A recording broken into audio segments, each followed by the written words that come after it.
Welcome back to another Film Geek video. Well, the month of August has come and gone, and that only means two things. We're 1 month closer to Halloween, one of my personal favorite holidays, and two, it's time for me to go back and rank all of my movies that I saw in the month of August. Now, these are all films that I 100% did a review on, so I'm going to kind of go through and give an overview on feelings and all of that sort on these films, and this is going to be completely based off of enjoyment level. So what was my favorite film all the way down to my least favorite film in the month of August. I want to do away with the grading system that I've been doing where it's like A, B, C, D, F.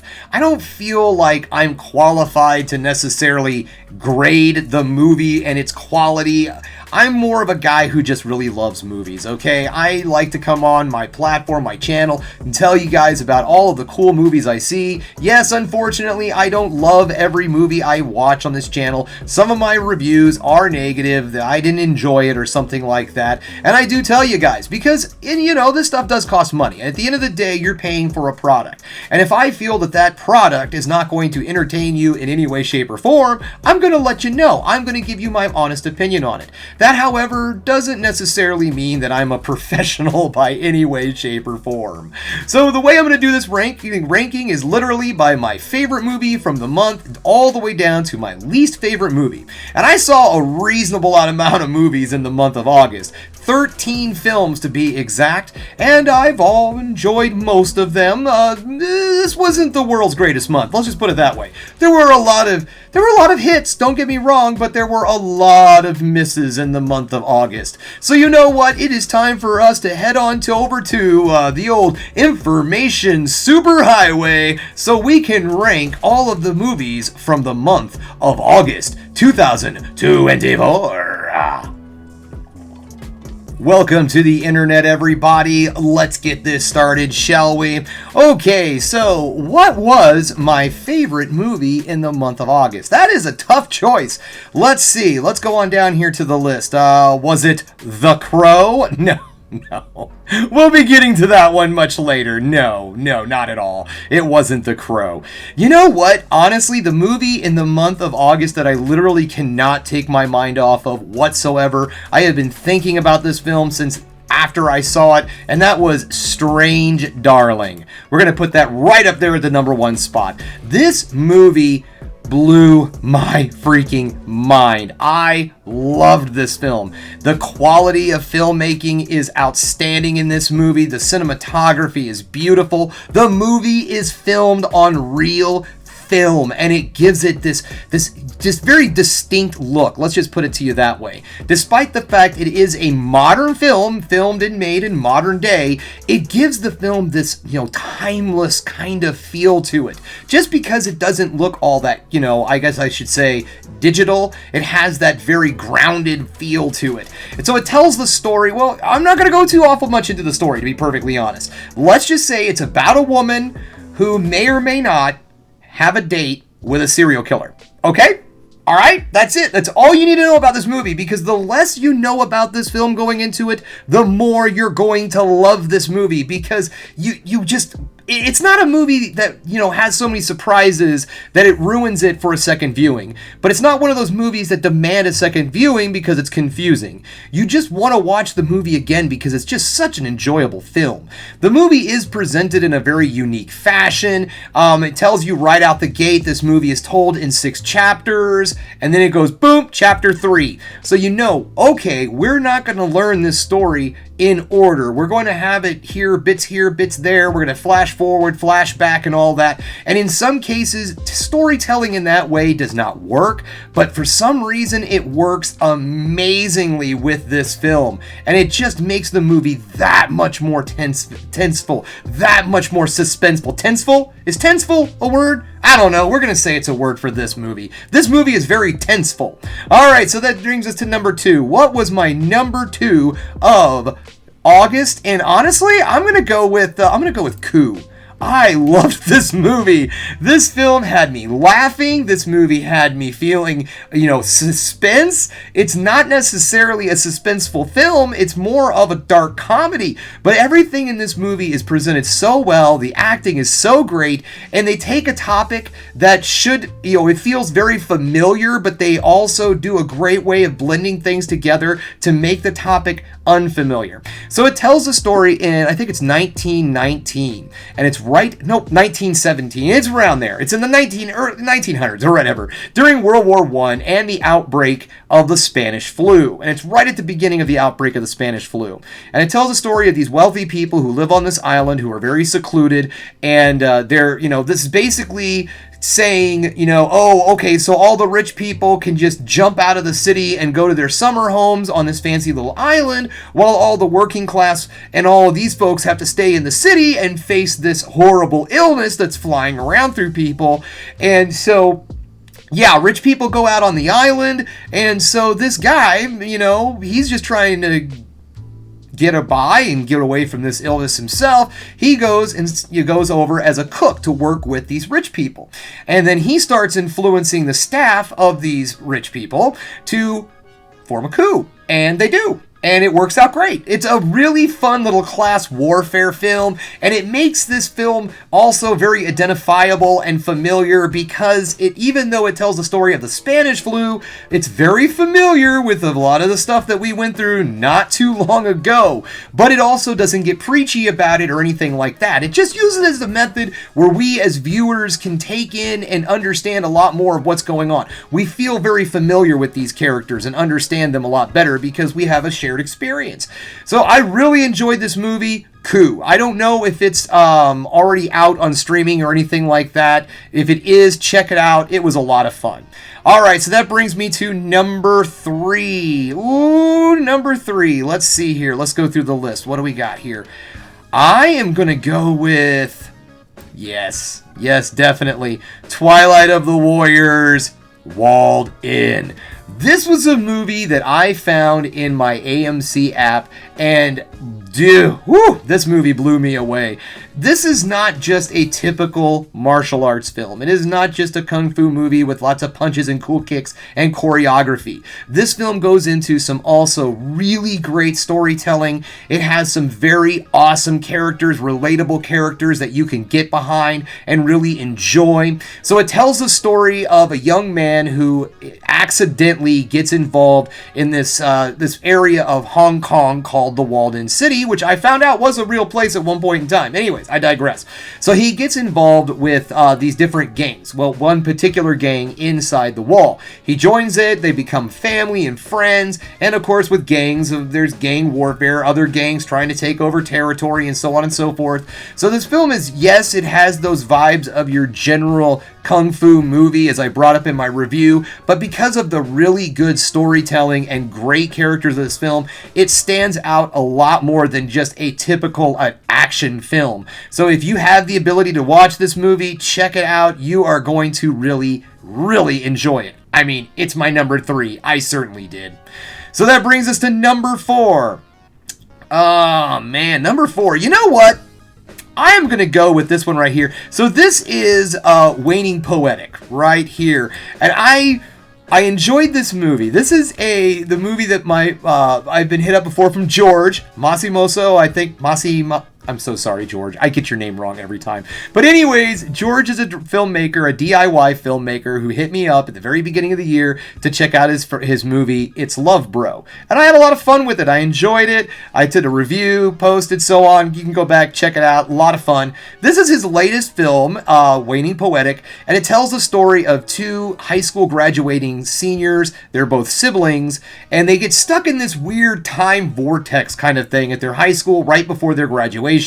And so they're in this room, and then other students who have graduated from their high school from different decades start showing up, and then the group of them then get together and talk, and they kind of have like a very Breakfast Clubby kind of moment. They learn about each other, the times they were growing up in, what they had to face and all. And the film had a lot of fun to it. And as I said in my review, it was a good storytelling, a lot of fun, and there are legitimate laughs. So yeah, I'm going to put this film in at my number 4 of the month of August. Go back, check out my review, learn more about this film. It is, I don't think it's out in theaters, as I said in my review. I do believe that George is going to be submitting it into some film festivals here at some point, so keep your eyes open. Waning Poetic. All right, I'm going to take a little sip here. Going to take a little intermission, so let's all go to the lobby. Let's all go to the lobby and have ourselves a treat. All right. Moving on to number 5. Number 5. I'm going to go with a nice horror film. Cuckoo! Wow, Cuckoo! What can I say about this film? This is another one that I can't give too awful much away on because it could ruin some things. Let's just say it's the story of a teenage girl and her parents. They moved to this weird community. It's like a resort. The two parents, if I remember correctly, they're going to help out the owner of this resort with an expansion. I don't remember if it's construction or whatever. But anyways, I digress. They're moving to this resort to work there, and the young girl goes with them, and then, let's just say, weird shit happens. Okay, this is a neat little creature feature. It is a lot of fun. It's also got some very odd, surrealistic type of elements to this film. It's a really good mind trip kind of horror film. It's not presented to you as a typical creature feature. There's a lot more to it. There's a little folk horror tossed in this also. This movie has a lot to offer, so be looking for it. I'm sure it's going to be out there and streaming here anytime soon. Cuckoo. All right, number 6. Okay, where are we going to go? I'm going to go with Kneecap. All right, Kneecap. Kneecap tells the story of the Northern Irish rap group Kneecap, how they came to fame, their music, and it also teaches you about the native language of Ireland. It's a really interesting film. It's a lot of fun. It's not a typical biopic. What's really cool about this one also is that Kneecap is played by the members of Kneecap. It actually gives another level of authenticity to the film. It brings up some really cool subjects like the native Irish language. It's really cool to learn some more about that, some history of the area, things of that sort. They have a very cool story, and it's not just presented to you in just a normal fashion either. There's some really cool, different, weird little vibes that come through it.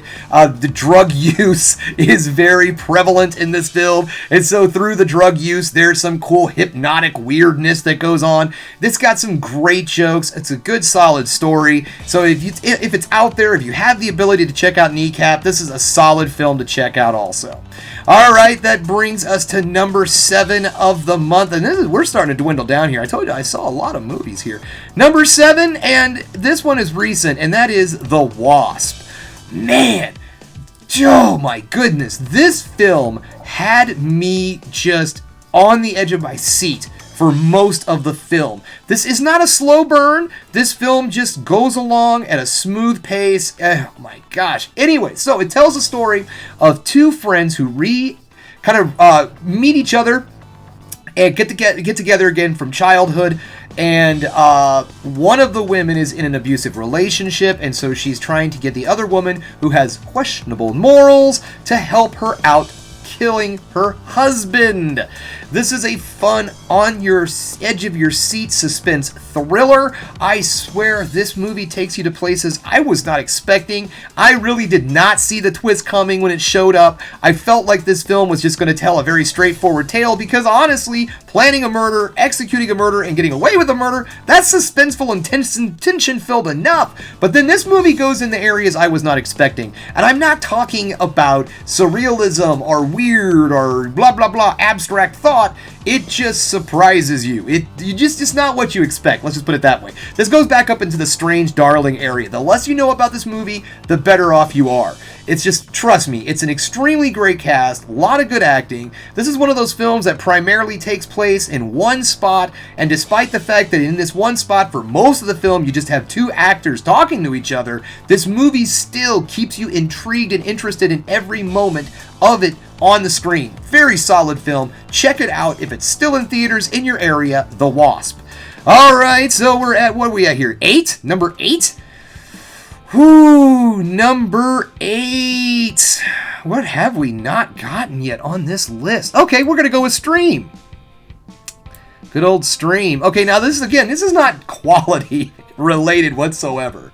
Stream, despite the fact that Stream, I could nitpick this movie to absolute pieces if I wanted to, it is not a perfect film by any means. But what Stream is a horror movie made for horror fans by horror fans. If you're not somebody who's knee-deep in horror and just goes to cons and loves horror, it's like a second home for you, you're probably not going to vibe with this film. So it tells the story of a family who have, they feel like they need to reconnect, they need to turn off. So they go to this resort where there is no Wi-Fi, no connection to the internet whatsoever, which kind of becomes a little bit of a theme here in this, the internet, the bad internet. Well, anyway, so they go to this resort, and it turns out that this resort has been taken over by a group of murderers who stream their killings. They go around through a building, it doesn't matter what, and they lock the place down and they stream all their killings. So it's like a big competition. And oh my gosh, guys, this movie is insane fun. One of the things I didn't bring up in my actual review is the look of the slashers in this film. I really enjoyed how unique and different they look. I mean, yes, they kind of have a Purge vibe to them, but what I noticed about these when I sat down and started thinking about these films is that each one of the killers, they kind of have a different vibe, like a different decade or type of slasher attached to each one of them. Like there's this one guy who's like all big and muscle bound, real big beefy dude, and that makes me think of like the Rob Zombie, Michael Myers guy, right? So like the early, maybe was that, I forget when that came out, but the 2000s-ish kind of idea of the slasher, they really got bulked up during that time period. And then you also had this dude that's going around with like a hood on, moves around real slow, real determined, and I feel like he's like the 80s slasher guy. And then with the final slasher, we have this brother and sister duo who is played by, one of them is played by the actor who did play the clown. I'm forgetting his name right now because I'm doing this completely off top of my head, but these movies were brought to us.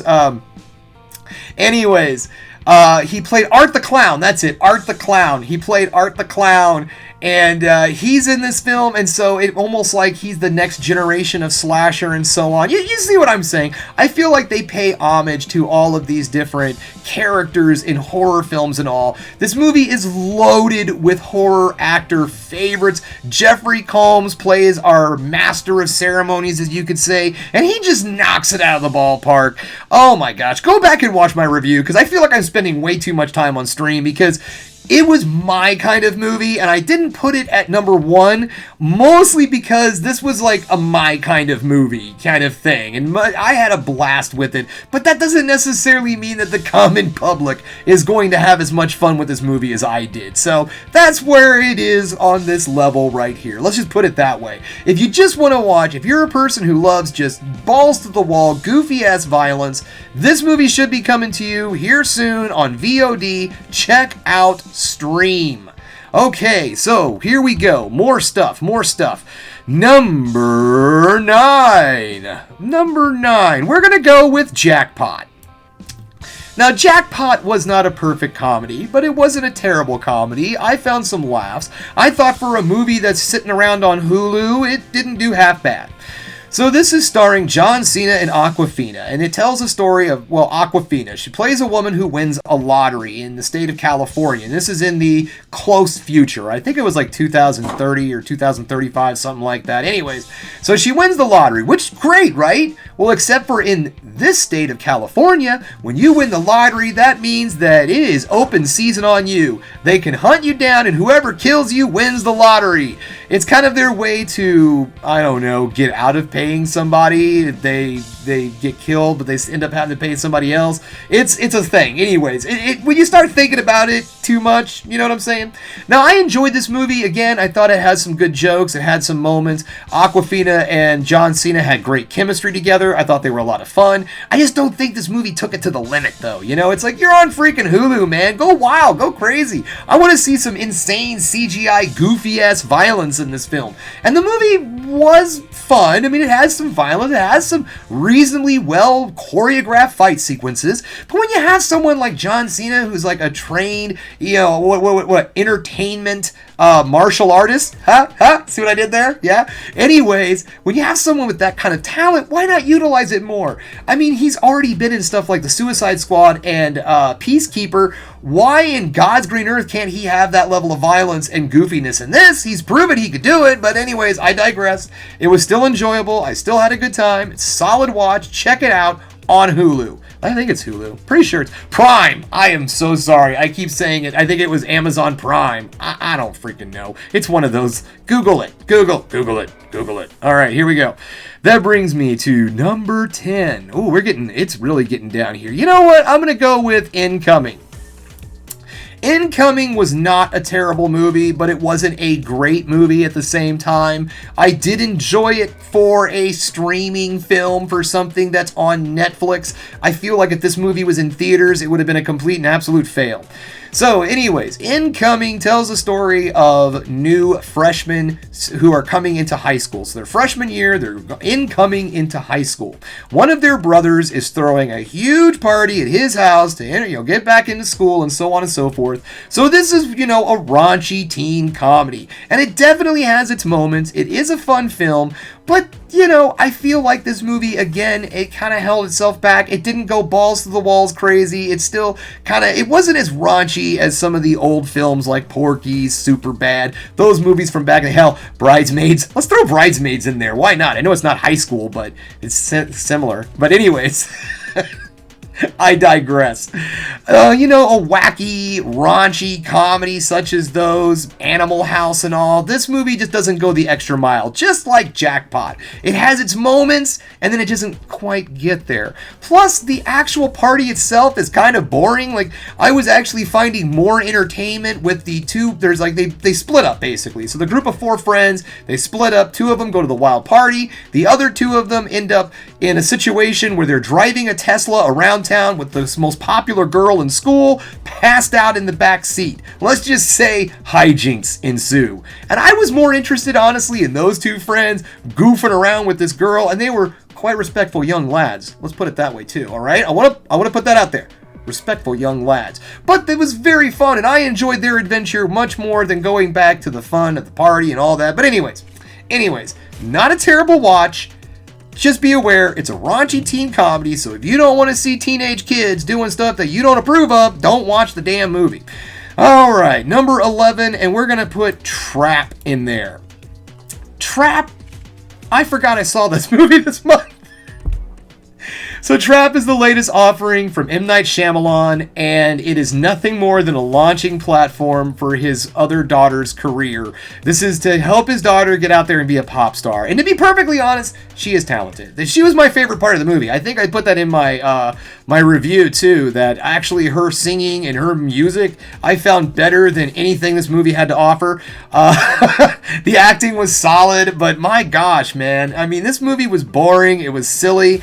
It gave, the trailer itself gave you learned everything you needed to know from that trailer, because the trailer of the film is pretty much the entire first and second act of the film. And then the third act of the movie goes into completely goofy just goofy territory, and oh wow. So okay, this movie tells the story of a father and daughter who go to a super pop star performance one night. Lady Raven, who is M. Night Shyamalan's daughter in the real world. But anyways, they go to this performance, and there's a real strong police presence. So the dad finds a merch vendor who knows way more than any merch vendor should ever know about any situation whatsoever, and asks them, hey, what's with all the cops? And he's like, hey dude, so these cops are here because there's this serial killer. They think this serial killer is going to be here at this show because reasons.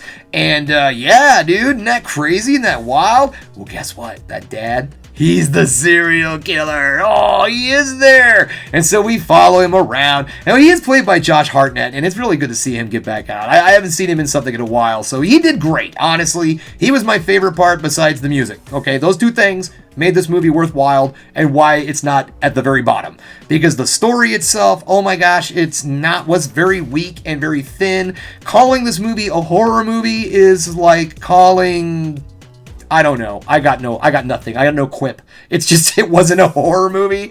It was not fun. It was just a boring, bland film. But the music was good. I'm going to keep going back on that. I'm not really into that style of music, but what I heard, I can hear it. And I'm like, that sounds like something I would hear on the radio that the kids would probably be all listening to. You know, not me. Not me. I'm not one of those kids. But anyways, it was not a good film. That's why it finds itself down here at the bottom. That brings us to number 12, and this is, of course, where we find out which one's going to be my least favorite anyways, right? So here it is. We're going to go with The Deliverance right here at number 12. I just did a review for this one also. I'm not going to go into great detail for this movie because it really was not that great. This is just your typical exorcism possession type of film. It doesn't have anything unique or cool about it. You think it's going to be unique and cool, but it just goes into, typical bullshit. So this movie tells the story of a family that moves into a new home that happens to be the portal to hell, right?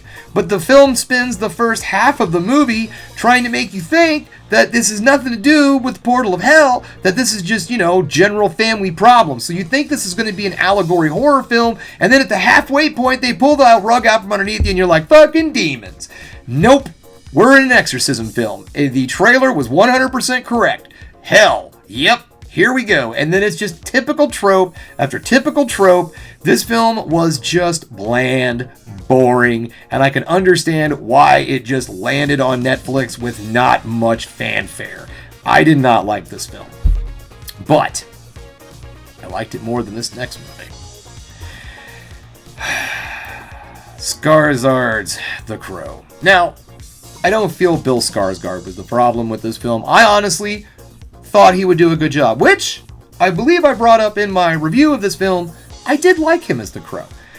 I liked him as Eric. Now, and something else I pointed out too was that he's never called Eric Draven throughout the entire film, and if you look it up on IMDb, I believe it just says Eric, so not a remake.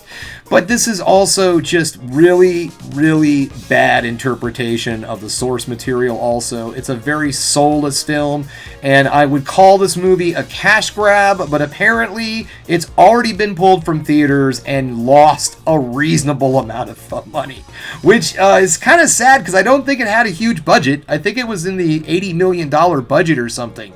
So this movie did not do well in theaters, but that doesn't have anything to do with why I didn't like it. It was just a very bad interpretation of the source material of the actual Crow film. There was really nothing there except there was Shelley, there was Eric, he comes back to life.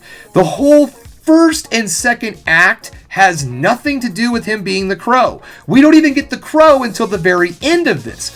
I would call this movie a laundry folder, but there's just no point in watching this. Because even when he finally becomes the Crow and starts doing the Crow kind of things, it's too little too late. You've lost so interest in the entire film. You don't care what's going to happen with this character. You're just sitting there waiting for it to end. And now that it's going to be primarily on streaming, I don't think many people are going to finish watching the second act. I think they're going to get to a certain point and just be like, Jesus, when is he going to finally do something? And just turn this movie off. This was just a fail in all areas. I'm not even going to go into the plot. It's the Crow. You guys know the plot. Come back to life. Vengeance demon or vengeance spirit, blah blah blah. This movie has a bland love story. The love story in the first film was just told through flashbacks in little bits and pieces, and this movie spends over a half an hour trying to convince you that these two junkies are in love, and it never convinces you. Then it goes into him learning how to be the Crow, and then finally Crow. Wow, it was just so disappointing and a poorly made movie at the same time. I've watched movies that have disappointed me, but I could still find value in them. This movie was so soulless and pointless, I see no honest value. Except that hopefully Bill Skarsgård got a decent paycheck out of this, and that is not an insult. I mean, I hope he got a decent paycheck out of this, in all honesty, because he did a decent job. I don't dislike him as the character, and that was one of the things going into it that I was really positive about. But unfortunately, the script, other characters, backup, all that stuff was just not there. Bill Skarsgård was not enough to save this movie. Well, guys, that brings us to the end of the list and the end of this video. Thanks again for checking out The Film Geek. If you liked what you saw here today, go ahead and subscribe to the channel, ring that bell for notifications, and give me the old thumbs up so I know you like what you're seeing. And if there's one more thing you can do, folks, that is keep watching movies. You know I'm gonna.